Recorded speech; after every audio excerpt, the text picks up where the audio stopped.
Et voilà, nous sommes de retour pour cette seconde partie de Rendez-vous Matin, un rendez-vous matin consacré à une création artistique du théâtre avec Le Peignoir aux Alouettes. Et tout de suite, nous allons recevoir 3 des 4 comédiens, finalement des 5 comédiens même de cette pièce. Bonjour Cilia Grus, bonjour Tanguy Colombel et bonjour Carole Pareles. Bonjour. Donc vous êtes tous les 3 dans cette pièce. Qu'est-ce qui vous a convaincu de rejoindre la grande aventure de Anna Alexis Michel? Qui veut parler en premier? Vas-y. Bon, bah, Je vais parler en premier. J'ai pu comprendre en Non, première non. partie que vous étiez un petit peu le pilier de cette pièce. Tout le monde essaie de tomber amoureux de vous, donc allez-y. Ah non, Allez-y. elles sont déjà toutes amoureuses de moi. C'est ça, Non, c'est non, ça, non, c'est déjà pas- gagné, c'est ouais, déjà gagné. C'est déjà gagné. Non, qu'est-ce qui m'a convaincu? Non, je pense que c'est Anna, quand elle m'a dit tu vas passer 1h30 en peignoir avec rien en dessous, j'ai fait ok, c'est bon, bingo, j'achète. Et puis puis j'ai lu la pièce, c'est très très bien, c'est un vaudeville moderne, c'est excellent, c'est bien écrit. Et en plus le vaudeville c'est un peu ma carte de visite, quoi. Quand j'étais en cours de théâtre, on me faisait faire beaucoup de guiterie, de courteline, etc. Et vraiment cette pièce, je pense que c'est la continuité de toutes ces pièces-là, mais version moderne, c'est-à-dire que comme le disait Anna tout à l'heure, à la place d'avoir des portes qui claquent, ce sont des téléphones qui s'éteignent et qui se rallument. Et je pense qu'en ça, cette pièce est moderne et à la fois vaudevillesque et géniale, quoi. Cilia, Oui, je la suis comédie, d'accord pareil, avec- ça vous a attiré tout de Je suis suite? d'accord avec Tanguy, le fait Évidemment que qu'elle ce est soit d'accord avec moi. original et moderne. Et dedans, quand je l'ai lu, j'ai tout de suite su que je voulais faire Folle, Ouais. qui est une bourgeoise de province et qui fait rire. J'espère qu'il va faire rire la salle, surtout, parce que j'aime beaucoup ça. C'est un rôle de composition ou finalement ça vous correspond parfaitement, ce rôle-là? Ça me va parfaitement. Ça me va parfaitement. Non, j'ai vu ça un peu, cette bourgeoisie provinciale. Et donc maintenant j'ai l'occasion de la transmettre et j'espère que je ferai rire la salle. Vous entendez comment elle parle. Déjà, ça commence bien. Déjà, on n'est pas sur les planches aujourd'hui, Cilia. On n'y est pas, mais On n'est ça pas encore sur m'amuse les quand planches, même, ouais. vous savez. Et vous, Carole, du coup, cette aventure au théâtre, vous en pensez quoi? Bah, j'étais très happy d'être sa maîtresse. Non, je rigole. Non, en fait, ce qui m'a beaucoup plu dans la pièce, c'est... Elle l'est. Ouais. Non, ce qui m'a plu dans la pièce, c'était marrant. Quand j'ai lu, ça m'a beaucoup fait rire. Donc, j'ai été séduite de suite. C'était la première fois que je fais du théâtre. Donc, pour moi, c'est une nouvelle expérience. Donc, je suis très heureuse d'en faire partie. Parce que finalement, vous avez tous un pied déjà dans le milieu artistique depuis plusieurs années. Vous avez un parcours également tous différent. On a pu vous découvrir à la télévision, Carole? Oui, j'ai fait la télé-réalité. Je fais des émissions de télé-réalité. Je suis mannequin depuis que j'ai l'âge de 5 ans. Donc j'ai un peu l'habitude de faire la télé, mais jamais du théâtre. J'ai jamais été sur scène sur une pièce de théâtre, donc c'est très... Il y a un peu de stress, il y a un peu de peur quand Oui, je pense de toute façon il y a toujours du stress avant de monter sur scène. Peu importe ce que je fais de la danse aussi, donc peu importe n'importe quel spectacle avant de monter sur scène, il y a toujours du stress. Là particulièrement parce que c'est du théâtre et qu'on n'a pas droit à l'erreur. C'est pas comme quand on fait de la télé où on coupe, on recommence. Là c'est one shot. Voilà, c'est one shot et il faut pas se planter, il faut pas. Donc voilà, donc on verra bien, on touche du bois. Elle est géniale. Mais oui, bien sûr. Elles sont toutes géniales. Et vous deux, en fait, votre parcours dans le milieu artistique, ça se traduit comment? Allez, vas-y. Moi, je viens de la musique. J'étais chanteuse artiste chez Warner et chez Polygram. Et après, j'ai écrit, composé pour beaucoup de publicité télévision. Après, musique de film. Et maintenant, je fais pas mal de doublage pour des séries de télévision et cinéma aussi. Et traduction cinéma, long métrage, court métrage. Donc voilà. Donc vous avez l'habitude quand même de travailler sur votre voix, sur les textes? Absolument. C'est ça, la voix. Oui. Et vous, Tanguy? Alors moi, j'ai un parcours. J'ai commencé par le cours Simon à Paris. J'étais acteur pendant quelques années à Paris. Puis après, je suis venu ici. Et puis j'ai tourné dans des films américains, français. J'ai fait de la pub. J'ai fait du théâtre en anglais, en espagnol. J'ai fait beaucoup de choses.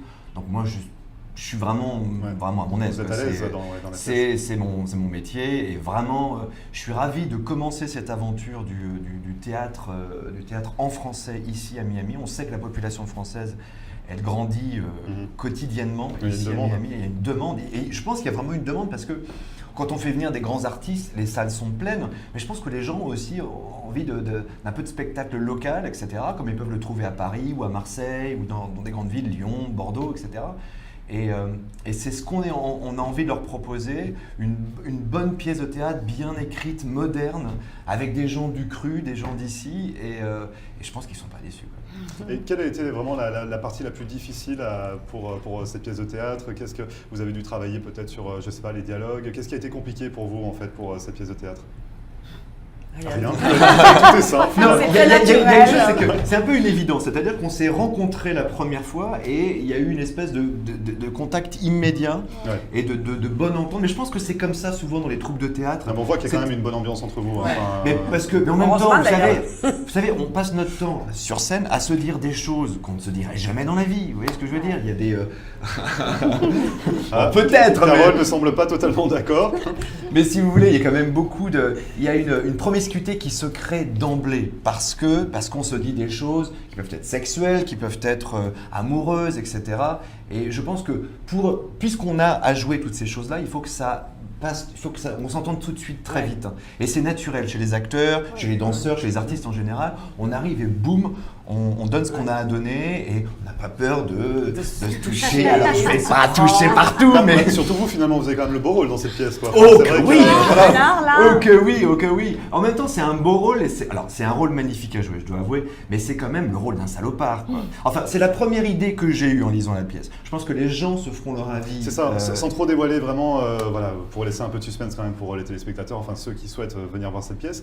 Mais vous dites un rôle de salopard, mais finalement, voilà, vous êtes quand même au milieu de quatre femmes. Donc, Oui, alors évidemment, vu comme ça, c'est génial, quoi. Mais en même temps, vu de leur point de vue, elles, c'est beaucoup moins bien. C'est pas rigolo.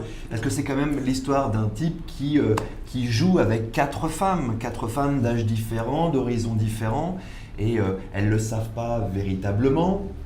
Bon, parfois elles s'en doutent, mais donc en fait, j'ai eu une discussion avec Anna au départ, et elle m'a dit, qu'est-ce que tu as pensé de la pièce? Je lui ai dit, Anna, moi... c'est la directrice. Oui, Anna, la directrice, ouais, et l'auteur de la pièce. C'est l'auteur de la pièce. Et elle m'a dit, qu'est-ce que tu penses de la pièce? Je lui ai dit, c'est un salaud. Elle me dit, mais attends, c'est pas forcément un salaud, parce que c'est un type avec des faiblesses, des fragilités, un bagage, etc. Mais voilà, chacun se fera son Carole avis. n'est pas d'accord non plus. Hein.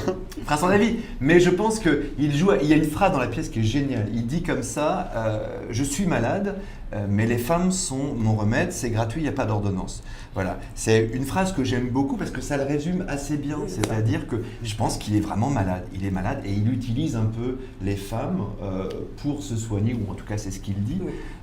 C'est une excuse. C'est Comme une tous les excuse. hommes qui trompent leur femme. Mais je pense que c'est vraiment c'est un une homme, excuse. mais ni pire ni moins bien qu'un autre. C'est un type, voilà, il est paumé, il utilise un peu les femmes pour s'en sortir, quoi. Je ne dévoilerai pas la fin. Et non, c'est quand même. À la pas fin, le il but. meurt. On le tue. Et vous, Carole, votre rôle dans cette pièce, vous êtes Spring? c'est Je ça, suis donc Spring. Ouais. Donc, qu'est-ce que je peux dire? Puisque je peux pas trop dire de choses. En fait, je suis sa maîtresse. Une de ses maîtresses. Une de ses Une de maîtresses. ses maîtresses. Je croyais que j'étais la seule. Ah ouais, en fait, exclusive, mais finalement, non. voilà. Non, Ça donc vous voilà. êtes déchiré, ouais. Non, donc, je peux pas trop dire. Je veux pas vous dire. D'accord, Il ça va marche. falloir venir voir la pièce et vous saurez tout. C'est le but. Non, mais disons, il y a 4 saisons, il y a printemps, été, Voilà. automne, Ouais. hiver. Et je pense que Spring, c'est la plantureuse, celle qui vient voilà, la fleur qui vient d'éclore. Qui Après bourgeonne. après qui l'hiver, fait- après c'est l'hiver. ça. Je trouve que c'est vraiment une... Voilà. Et puis Fall, Et c'est... donc l'automne, ouais, justement, pour Cilia, Moi, qui attend un peu son... je garde mon indépendance. J'adore Michel. J'aime l'avoir à mes côtés comme une présence. Mais j'aime bien avoir une certaine indépendance. Et voilà, je suis une bourgeoise de province. Alors, j'attends qu'on me respecte. Et ça, c'est très important pour moi. Donc, je suis assez différente des autres. Mais nous sommes toutes différentes. Ouais, chacun a sa particularité. Complètement Ouais. différente. Et j'ai une question également par rapport à cette pièce 100% francophone, donc on est aux États-Unis. Quel est le message que vous souhaitez faire passer justement en jouant sur les planches, dans un français, dans un texte en français, avec voilà, une équipe de francophones? Quel est vraiment ce message que vous souhaitez faire passer? Parce que sachant que ça va être diffusé, enfin ça va être au théâtre ici à Miami, et puis en tournée après aux États-Unis. Nous sommes bien vivants ici. Les Français sont là, on est présents, venez nous voir. C'est ça, le principe aussi, c'est de dire qu'il n'y a pas que des célébrités ou des personnalités de France qui viennent jouer aux États-Unis. Vous êtes également là pour représenter un petit peu cette culture à la française. Absolument, absolument. Ouais, je pense. Et puis, il y a, enfin, on est une population qui grandit au quotidien. Et je pense qu'il faut qu'on retrouve ici ce qu'on avait là-bas, c'est-à-dire notre petite boulangerie, notre coiffeur, notre café, notre machin, et le théâtre, et la télévision. Et, c'est quelque chose d'important. Voilà, parce que je pense que les cultures américaines et françaises peuvent vivre en parallèle, quoi. Je veux dire, on peut devenir pleinement américain, et nous le sommes tous maintenant, et continuer à avoir envie d'aller écouter de la musique française ou une pièce de théâtre en français, ça fait du bien, quoi. Combien de personnes disent « Oh, j'ai entendu Édith Piaf à la radio, ça m'a fait penser à la France, etc. » Et je veux dire, quand on est en France, on n'écoute pas Édith Piaf, c'est ce que je veux dire, quoi. Ouais, c'est vrai en plus. Sauf Miss Tinguette. Et pour terminer brièvement, tous les trois, vous avez d'autres projets pour la suite après cette pièce de théâtre? Notre tournée internationale, mondiale. Ça déjà, ça suffit. On fait l'Amérique latine. Ah oui, tout ça, toutes les dates. Ouais. Bah écoutez, ce serait quand même génial, quoi. C'est un peu. Anna en a parlé d'ailleurs, et comme Bénédicte aussi. Enfin, si ce projet pouvait continuer et faire une tournée, parce que des Français, il n'y en a pas qu'à Miami, il y en a beaucoup à Los Angeles, il y en a beaucoup New York, à Boston, tout ça. Et voilà. Mais pour ce qui est des projets, moi, excusez-moi, je risque de faire partie d'un projet Telemundo, vous savez, les telenovelas qui sont tournées. Voilà. Donc vous restez quand même bien occupé à titre Moi, je continue les doublages télé pour dessins animés, et puis il y aura un projet à partir du mois de mai pour doubler en français une série de dessins animés, une autre. Voilà. Très bien. Et là, vous êtes donc vous finissez les répétitions. Il reste encore un peu de boulot pour être au point. Oui, il y a du boulot. On est la 5e là. On rappelle les dates de la pièce. Donc ce sera le 30 avril, le 1er et le 2 mai. Et ça se jouera au Fillmore Theater, Miami Beach. C'est noté. Merci beaucoup à vous trois d'être ici sur le plateau pour cette émission spéciale consacrée à cette pièce, Le Peignoir aux Alouettes. Merci beaucoup. Merci. Et merci à tous d'avoir suivi cette émission. Et nous, on se retrouve juste après la publicité.